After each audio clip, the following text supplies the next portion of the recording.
कल माननीय प्रधानमंत्री ने अलीगढ़ मुस्लिम विश्वविद्यालय के शताब्दी समारोह को संबोधित किया।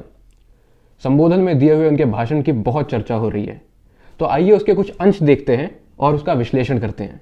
मैं आप सभी का आभार व्यक्त करना चाहता हूं। आपने एएमयू के शताब्दी समारोह के इस ऐतिहासिक अवसर पर मुझे अपनी खुशियों के साथ जुड़ने का मौका दिया है।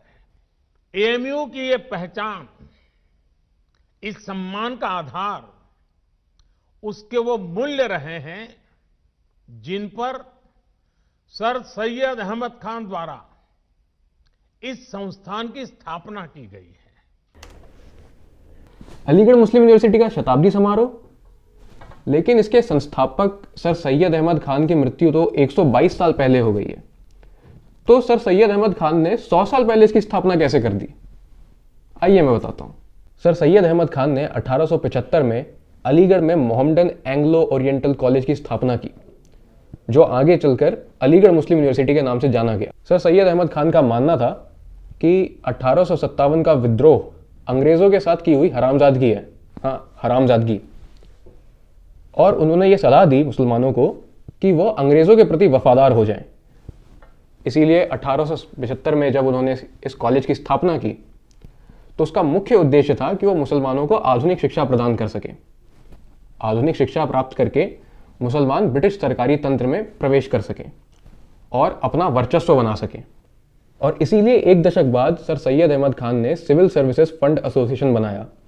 इस एसोसिएशन का काम था कि वह मुस्लिम ग्रेजुएट्स को सिविल सर्विसेज के एग्जाम्स निकालने में मदद कर सके।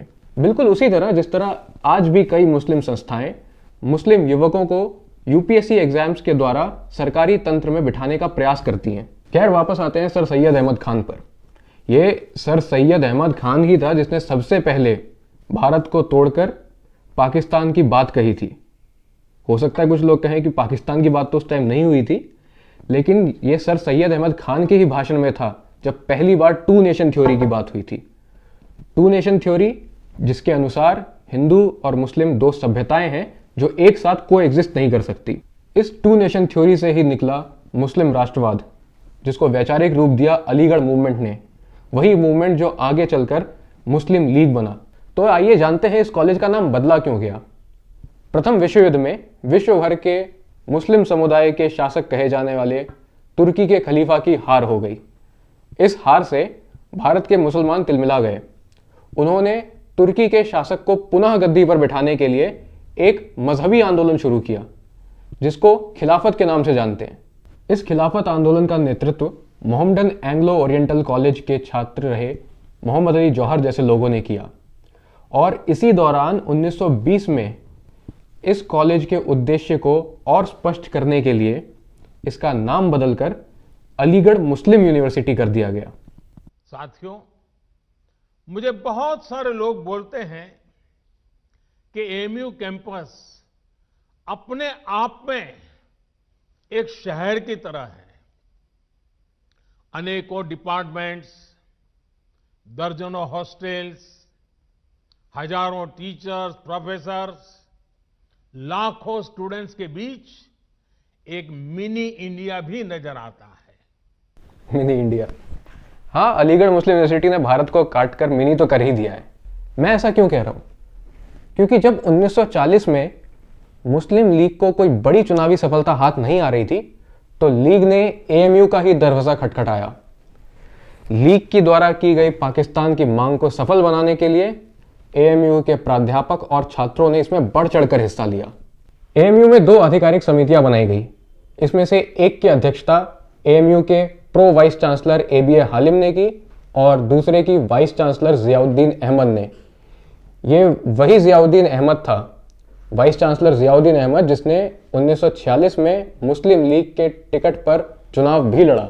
एएमयू के स्टूडेंट यूनियन और प्रोफेसर्स ने मिलकर लीग के काम को आगे बढ़ाने के लिए स्पेशल कोर्सेज डिजाइन किए। इस स्पेशल कोर्सेज में छात्रों को प्रशिक्षण दिया जाता था कि वह कैसे पाकिस्तान के विचार को गांव-गांव के सामान्य मुसलमानों तक पहुंचाएं। आइए देखते हैं कि उस कोर्सेज में क्या क्या सिखाया जाता था।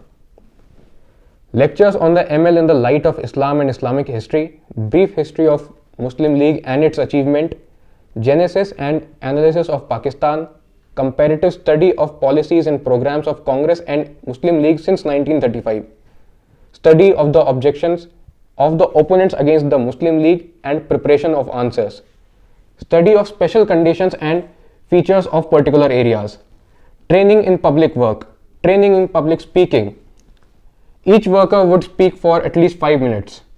Group reading and discussions, technique of fighting elections, visits to mohallas of towns and neighboring villages for purposes of actual training in public speaking and canvassing.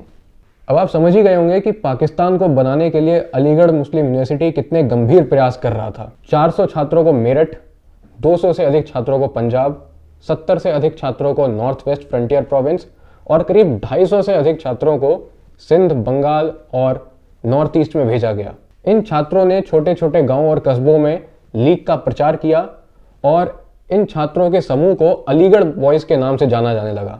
In Aligarh boys का पाकिस्तान बनाने को लेकर उत्साह और समर्पण को देखते हुए जिन्ना ने एएमयू को मुस्लिम भारत का हथियार खाना तक बताया। 1946 के चुनावों में अप्रत्याशित सफलता प्राप्त करने के बाद मुस्लिम लीग के नेता मुशर्रफ हसन ने उसका श्रेय अलीगढ़ बॉयज़ को दिया, यानी अलीगढ़ मुस्लिम यूनिवर्सिटी को दिया, क्योंकि ये अलीगढ़ मुस्लिम यूनिवर्सिटी के ही छात्र थे जिन्होंने सामान्य मुसलमान का मत पाकिस्तान के पक्ष में झुकाने का काम किया। अब हो सकता है कुछ लोग बोलें कि गड़े मुर्दे क्यों उखाड़ रहे हो, अरे we are living in a new India.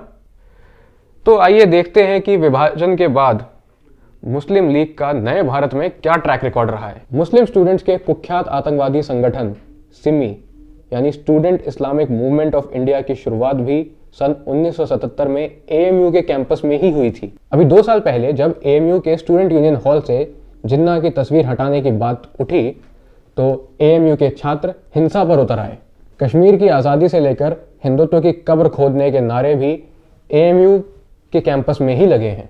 Hindu छात्रों के उत्पीड़न और हिंदू छात्राओं को हिजाब पहनाने की बात करने के समाचार भी एएमयू से आते रहते हैं। भारत एक ऐसा अनोखा देश है जहां उसके विभाजन और लाखों लोगों की मृत्यु के कारण बनी संस्था को बंद ना करके उसे टैक्स पेयर के पैसे पर पोषित किया जा रहा है। आशा करता हूं भगवान हमारे पॉलिटिशियंस को सद्बुद्धि दें और हमें इस तुष्टीकरण की राजनीति से मुक्त करें। धन्यवाद।